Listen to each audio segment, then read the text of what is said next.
Son las 9 en punto de la noche y yo quiero hablar de otro tema importante, porque estamos básicamente a 2 semanas de las elecciones judiciales. ¿Qué va a pasar? ¿Cambiará realmente la justicia tras estas elecciones judiciales? La pregunta que le traslado ya a nuestro entrevistado, Luis Siles, se encuentra con nosotros, él es político, analista. Luis, qué gusto tenerlo, bienvenido. Gracias por acompañarnos nuevamente en primera instancia. No, gracias Paola a ti por la invitación y gracias a Carta sobre la Mesa esta noche. ¿Qué le dice? Estamos a 2 semanas de las elecciones judiciales.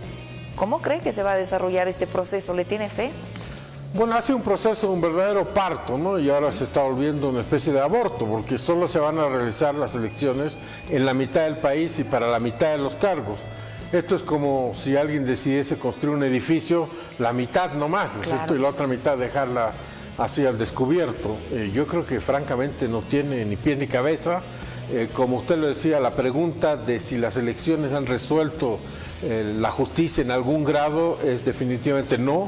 Yo creo que la justicia ha empeorado, tanto su politización como los actos de arbitrariedad, de injusticia. Y bueno, estas elecciones a medias tampoco van a mejorar eso. Para empezar, porque son a medias, ¿no es cierto? Es una situación muy sui generis. Mañana podríamos elegir en una elección al presidente y no al vicepresidente, o a los diputados, no a los senadores.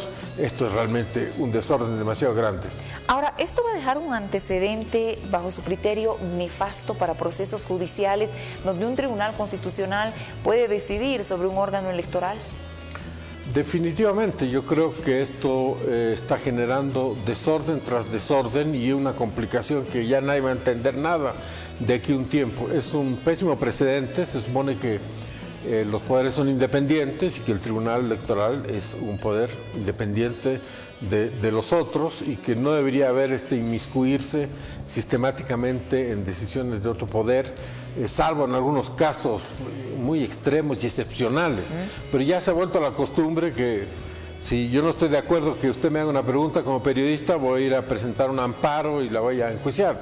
Esto no puede ser, o sea, esto es el mundo al revés, es un caos jurídico e institucional.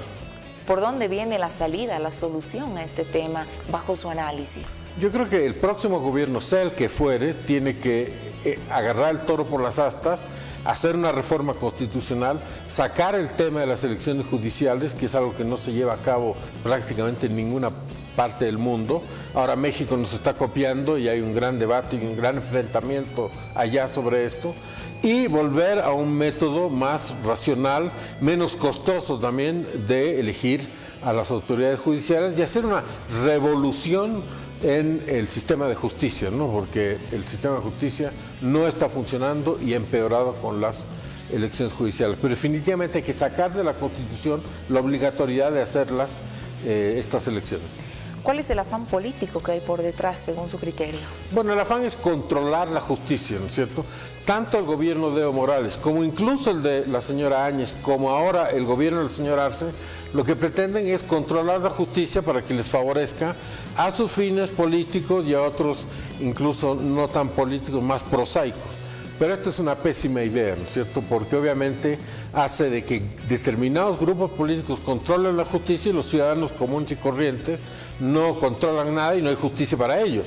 Y por lo tanto esto tiene que acabar. No podemos tener una justicia que dependa del poder político, sea el poder político de un lado o del otro. ¿Cómo pasarán a la historia esos magistrados que van a permanecer en estos cargos? Bueno, este proceso de desinstitucionalización empezó con la decisión que ellos tomaron, que estoy yo seguro no la tomaron ellos solos, sino también con la venia de algún nivel del Poder Ejecutivo, y van a pasar definitivamente muy mal a la historia como una nota gris de un proceso que va de mal en peor y que significa un poco apagar la luz, apagar el reflector de la luz de la justicia en la sociedad.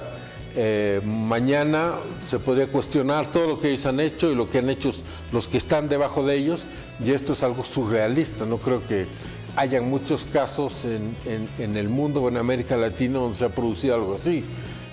Antes, en otras épocas, venían los militares, daban un golpe de Estado, sacaban los tanques, y bueno, así era la historia de clara y brutal. Pero ahora esta brutalidad va por la tergiversación y la manipulación del sistema de justicia y la actuación de de todos estos pseudo jueces que son capaces de las arbitrariedades más grandes. Para empezar, el imponer que ellos están encima de la ley y pueden quedarse más tiempo del que está previsto en la misma Constitución.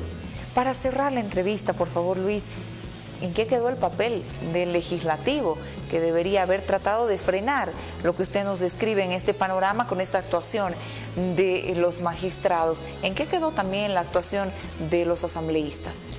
Bueno, el legislativo tiene tres funciones, ¿no es cierto?, establecidas en la Constitución: fiscalizar, hacer gestión y legislar. Y en este caso han faltado definitivamente a su deber de fiscalizar y, en segundo lugar, a la organización del proceso previo de las elecciones para que no pase el tiempo y lleguemos a esta situación.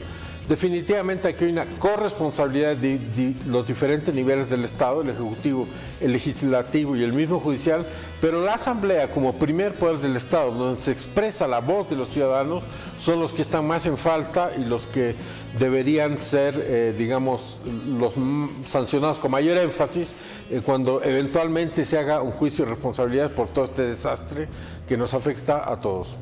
Luis, quiero agradecerle por este análisis. Hablar de este tema es muy importante. Estamos a 2 semanas nada más de que se realice este proceso, del que muchos bolivianos inclusive desconocen quiénes son aquellas personas que van a estar en esa boleta de votación este 15 de diciembre.